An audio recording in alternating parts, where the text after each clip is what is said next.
প্রিয় দর্শক, আসসালামু আলাইকুম। প্রতিদিনের সংবাদের পক্ষ থেকে স্বাগতম। আজকে বিশ্ব মেডিটেশন দিবস। এই দিবসটি উপলক্ষে আমাদের স্টুডিও থেকে বিশেষ আয়োজন, ইতিহাসের আলোকে মেডিটেশন। আজকের এই অনুষ্ঠানে অতিথি হিসাবে উপস্থিত আছেন মোহাম্মদ মাহমুদুজ্জামান, ইতিহাস গবেষক ও লেখক। মাহমুদুজ্জামান ভাইয়ের কাছে আমরা জানতে চাচ্ছি ইতিহাসের আলোকে মেডিটেশন সম্পর্কে। পাশাপাশি আমরা এই মেডিটেশনের বিভিন্ন দিক ওনার মাধ্যমে আমরা জানার চেষ্টা করব। কেমন আছেন মাহমুদুজ্জামান ভাই? অনেক ধন্যবাদ, আমি ভালো আছি এবং এরকম একটি আয়োজনে প্রতিদিনের সংবাদ যে আমন্ত্রণ জানিয়েছে আমাকে, সেজন্য প্রতিদিনের সংবাদের প্রতি আমি কৃতজ্ঞতা প্রকাশ করছি।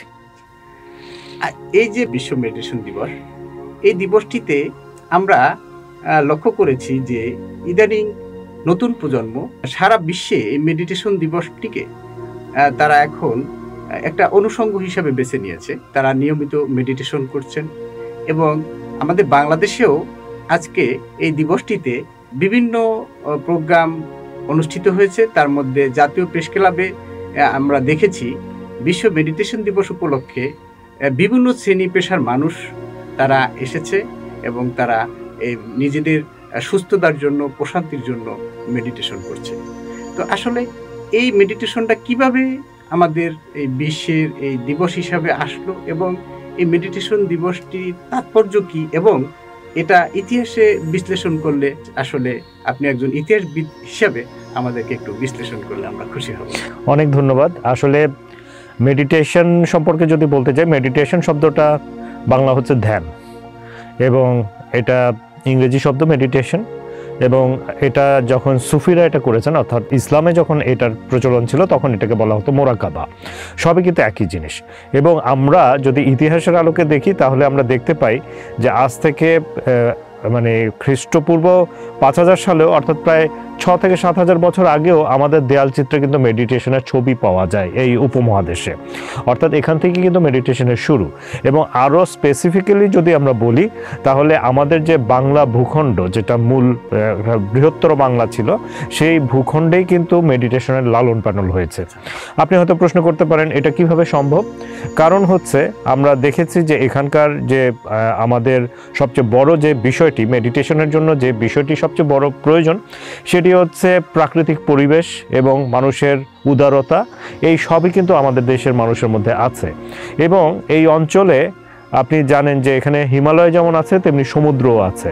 এরকম একটি পৃথিবীর সবচেয়ে বড় পাহাড় শৃঙ্গ এবং একটা বিশাল সমুদ্র, এই রকম ভূমি সারা পৃথিবীর কোথাও নেই। এবং আপনারা দেখবেন যে যখনই মেডিটেশন বা এই ধরনের কিছু হয় সেখানে কিন্তু পাহাড়ের একটা সংযোগ থাকে। কারণ হচ্ছে যখনই মানুষ পাহাড়ের কাছে যায় তখন সে তার নিজের ক্ষুদ্রতাটাকে বুঝতে পারে।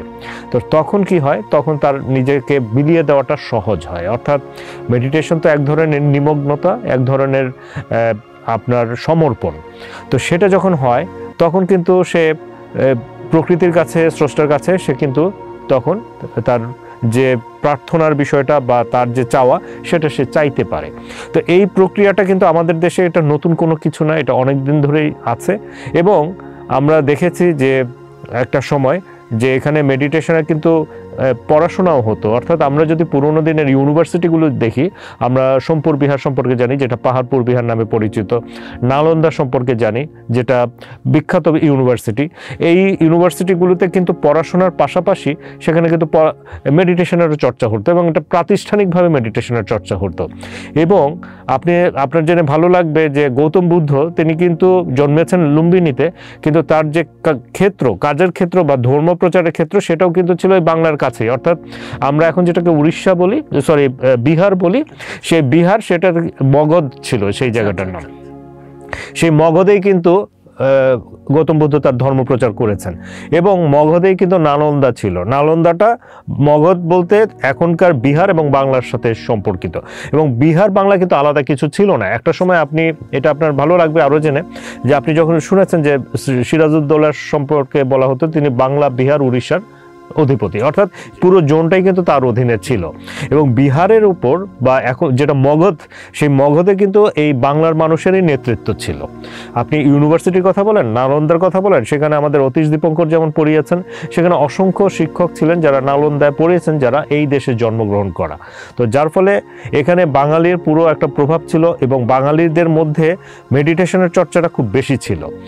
আরও যদি আপনার আরও ভালো লাগবে যে গৌতম বুদ্ধের শিষ্যদের মধ্যে যারা তার খুব কাছের শিষ্য, তাদের একজন ছিলেন বাঙালি, এবং গৌতম বুদ্ধ তাকে আনন্দ নিয়ে বা ভালোবেসে তার নাম দিয়েছিলেন বাঙ্গিস, অর্থাৎ বাংলা থেকে এসছে, এর জন্য তার নাম হচ্ছে বাঙ্গিস। তো এই কারণে, এবং গৌতম বুদ্ধের ব্যাপারে বাংলায় তার চুল এসছে, আপনি জানেন যে এখানেও কিন্তু প্রসার ঘটেছে।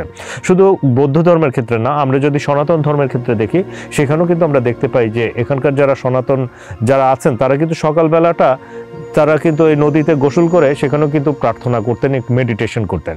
আর ইসলামে, সুফিজমে আমরা যদি দেখি, সেখানে কিন্তু মোরাকাবাটা একটা নিয়মিত ঘটনা। অর্থাৎ এই অঞ্চলে যে প্রত্যেকটি ধর্মের ক্ষেত্রেই কিন্তু ভাবনার বিষয়টা ছিল। শুধুমাত্র ধর্মীয় ক্ষেত্রে যদি দেখি তা না, আমরা যদি লালনের গানের দিকে তাকাই, আমরা যদি শাহ আব্দুল করিমের গানের দিকে তাকাই, সেখানেও কিন্তু এই ভাবনার বিষয়গুলো চলে আসে। অর্থাৎ এই অঞ্চলের মানুষ ভাবতে ভালোবাসে এবং এটাকে ডিপলি ভেতর থেকে অনুভব করতে পছন্দ করে। দ্বিতীয় আপনার প্রশ্নটা ছিল যে মেডিটেশন দিবসটা কি।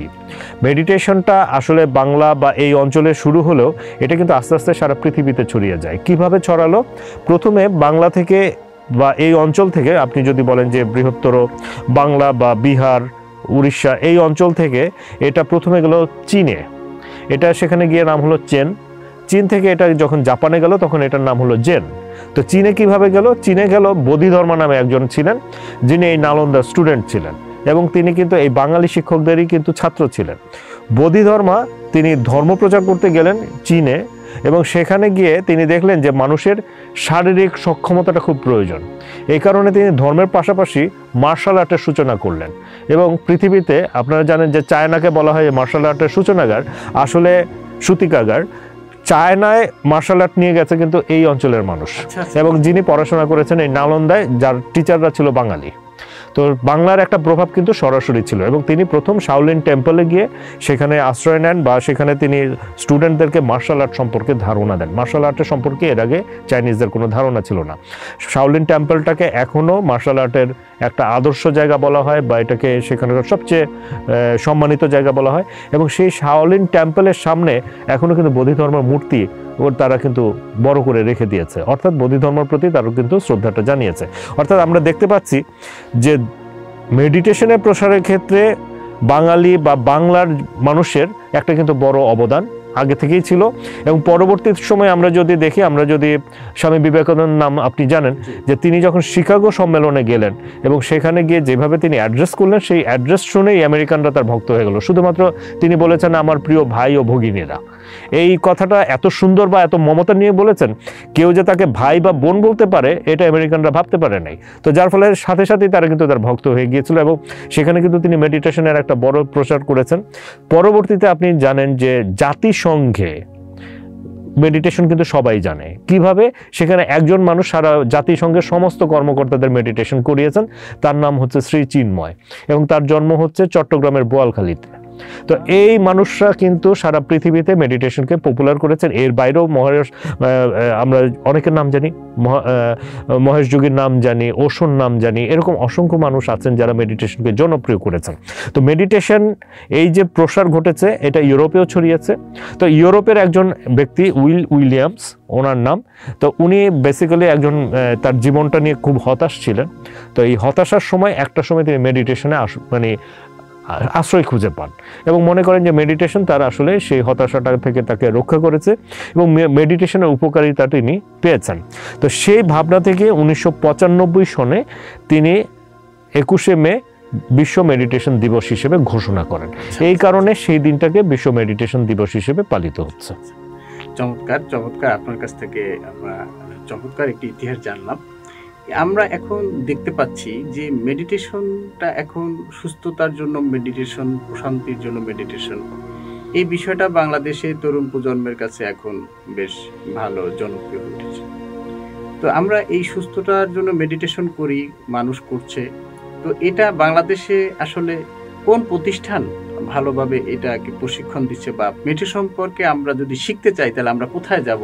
বাংলাদেশে এটা কে বা কারা এটাকে সামনে নিয়ে আসছে, বা কাদের মাধ্যমে বাংলাদেশে বেশি প্রচার হচ্ছে, সে বিষয়ে একটু যদি আপনি। এখানে মেডিটেশন দিবসটা বা ওই 90s একটা ঘটনা বলতেই হয়, যে ওই সময় আমেরিকাতে একটি গবেষণা হয়েছিল এবং দেখা গেছে যে সেই গবেষণায় দেখা গেছে যে 93 সালে, স্পেশালি 93 সালে ওয়াশিংটনে প্রায় 27% অপরাধ কমে গেছে। তো এই জন্য খুব অবাক হলো যে কেন এইরকম একটা ঘটনা ঘটলো। তো তখন তারা বের করলো যে সামারে এত অপরাধ কমে যাওয়ার মূল কারণ হচ্ছে সেখানে মেডিটেশন গ্রো করছে।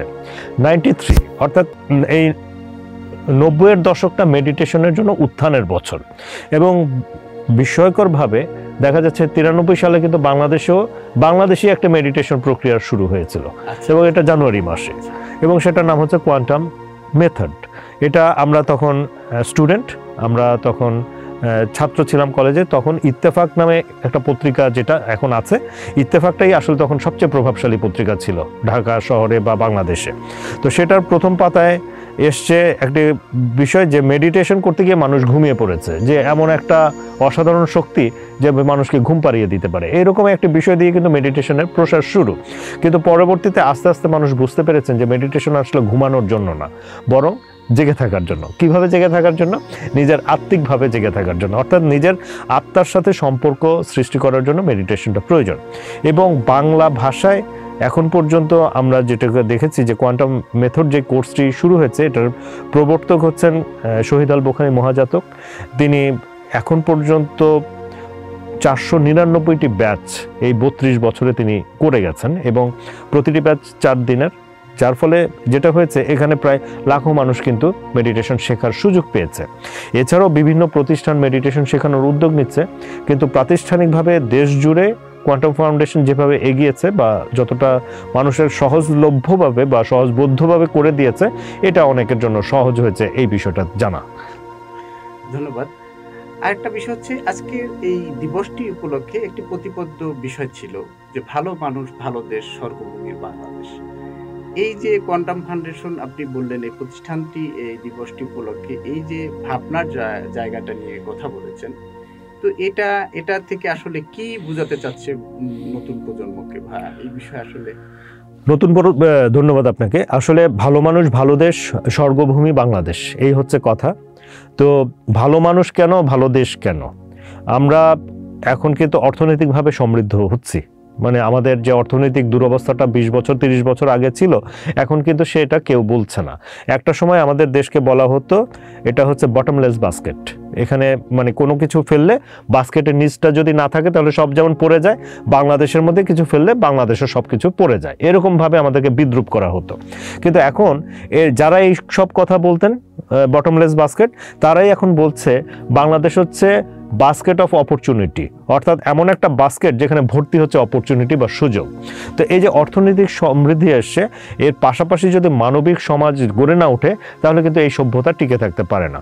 আর বাংলাদেশকে স্বর্গভূমি বলা হচ্ছে, বাংলাদেশ কিন্তু স্বর্গভূমি আজকের না। আমরা আবারও ইতিহাসের দিকে একটু যেতেই হয়, কারণ আপনি জানেন মুঘল সম্রাট হুমায়ুন, তিনি বাংলাকে সবসময়, আপনার জানেন যে মুঘলদের সময় যে বাংলা মানে যখন তাদের নিয়ন্ত্রণে ছিল, তখন তারা বাংলাকে কিন্তু জান্নাতুল আবাদ বলতেন। মুঘল সম্রাট হুমায়ুন নিজে বলতেন জান্নাতুল আবাদ শব্দের অর্থ হচ্ছে স্বর্গরাজ্য। কারণ পুরো ভারতবর্ষে যেটুকু এই উপমহাদেশে তারা যে শাসন করতেন, সেই জায়গায় সবচেয়ে সুফলা, সবচেয়ে অর্থবহ, সবচেয়ে কার্যকর রাষ্ট্র ছিল বাংলা।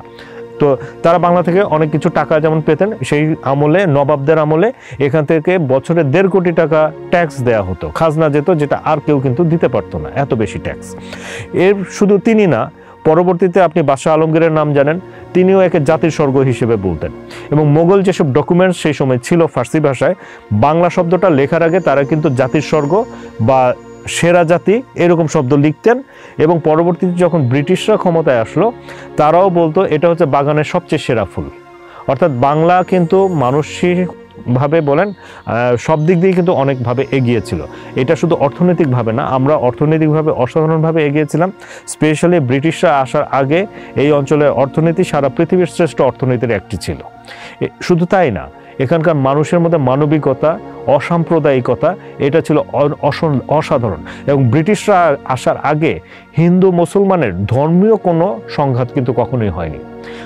হয়েছে হয়তো জমি নিয়ে ঝগড়া হচ্ছে, এটা মুসলমান মুসলমানও হতে পারে, হিন্দু মুসলমানও হতে পারে, হিন্দু হিন্দু হতে পারে, কিন্তু ধর্মীয় কারণে আপনি হিন্দু আমি মুসলমান এই কারণে যে সংঘাত, এই সংঘাতটা কিন্তু ব্রিটিশরা আসার আগে হয়নি এবং এটা টোটালি কিন্তু ব্রিটিশদের তৈরি করা। তো যার ফলে আমরা একটা অসাধারণ মানবিক সমাজ এখানে ছিল, অর্থনৈতিকভাবে আমরা সমৃদ্ধ ছিলাম। তো সেই সমৃদ্ধ দেশটাকে আবার আমরা যেমন স্বর্গভূমি কেন বলছি, যে 5000 বছর আগের মেডিটেশনকে যদি আমরা আবার ফিরিয়ে আনতে পারি, তাহলে সেই অতীতের বাংলাকে আমরা কেন আবার ফিরিয়ে আনতে পারি না? আমরা কেন সেই মানবিক সমাজটাকে আবার গড়ে তুলতে পারি না? আমাদের বাংলাদেশ এগিয়ে যাচ্ছে, এখন এটা একটা বাস্তবতা পৃথিবীর মধ্যে। সব প্রতিষ্ঠানে কিন্তু বলছে যে বাংলাদেশ আগামীর সামনে একটা অসাধারণ শক্তি হিসেবে দাঁড়াবে। তো সেই অর্থনৈতিক শক্তির সাথে যদি আমরা মানবিক শক্তিটাকে যোগ করতে পারি, তাহলে এই সভ্যতা অনেক দিন টিকে থাকবে। ধন্যবাদ মাহমুদুজ্জামান ভাই। আসলে আমরা যে জিনিসটি জানলাম সেটা হলো যে প্রশান্ত মন নিয়ে আমরা যদি সুস্থতা নিয়ে যদি আমরা এই দেশটাকে সামনের দিকে এগিয়ে নিয়ে যাই, তাহলেই স্বর্গভূমির বাংলাদেশ হওয়া সম্ভব। এবং সেই আশা রেখে আপনাকে অনেক ধন্যবাদ, কৃতজ্ঞতা জানিয়ে আজকের অনুষ্ঠান এখানেই শেষ করছি। ধন্যবাদ। আসসালামু আলাইকুম।